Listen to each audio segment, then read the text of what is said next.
സങ്കീർത്തനം 17. യഹോവേ, ന്യായത്തെ കേൾക്കണമേ, എന്റെ നിലവിളിയെ ശ്രദ്ധിക്കണമേ. കപടമില്ലാത്ത അധരങ്ങളിൽ നിന്നുള്ള എന്റെ പ്രാർത്ഥനയെ ചെവിക്കൊള്ളണമേ. എനിക്കുള്ള വിധി നിന്റെ സന്നിധിയിൽ നിന്ന് പുറപ്പെടട്ടെ. നിന്റെ കണ്ണ് നേർ കാണുമാറാകട്ടെ.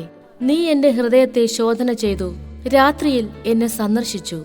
നീ എന്നെ പരീക്ഷിച്ചു, ദുരുദ്ദേശ്യമൊന്നും കണ്ടെത്തുന്നില്ല.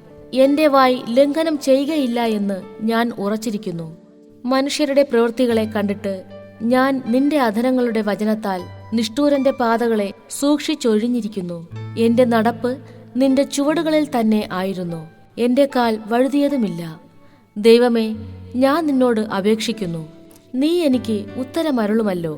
നിന്റെ ചെവി എങ്കിലേക്ക് ചായിച്ച് എന്റെ അപേക്ഷ കേൾക്കണമേ. നിന്നെ ശരണമാക്കുന്നവരെ, അവരോട് എതിർക്കുന്നവരുടെ കയ്യിൽ നിന്ന് നിന്റെ വലം കൈയാൽ രക്ഷിക്കുന്നവനായുള്ളോവേ, നിന്റെ അത്ഭുത കാരുണ്യം കാണിക്കണമേ. കണ്ണിന്റെ കൃഷ്ണമണി പോലെ എന്നെ കാക്കണമേ. എന്നെ കൊള്ളയിടുന്ന ദുഷ്ടന്മാരും എന്നെ ചുറ്റിവളയുന്ന പ്രാണശത്രുക്കളും എന്നെ പിടിക്കാതെ വണ്ണം നിന്റെ ചിറകിന്റെ നിഴലിൽ എന്നെ മറച്ചുകൊള്ളണമേ. അവർ തങ്ങളുടെ ഹൃദയത്തെ അടച്ചിരിക്കുന്നു, വായ്കൊണ്ട് വമ്പു പറയുന്നു. അവർ ഇപ്പോൾ ഞങ്ങളുടെ കാലടി തുടർന്ന് ഞങ്ങളെ വളഞ്ഞിരിക്കുന്നു.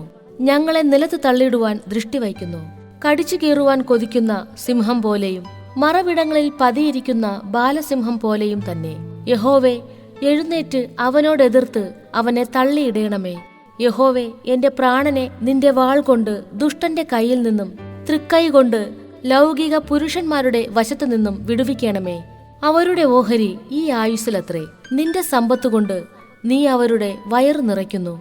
അവർക്ക് പുത്രസമ്പത്ത് ധാരാളം ഉണ്ട്. തങ്ങളുടെ ധനശിഷ്ടം അവർ കുഞ്ഞുങ്ങൾക്ക് വച്ചേക്കുന്നു.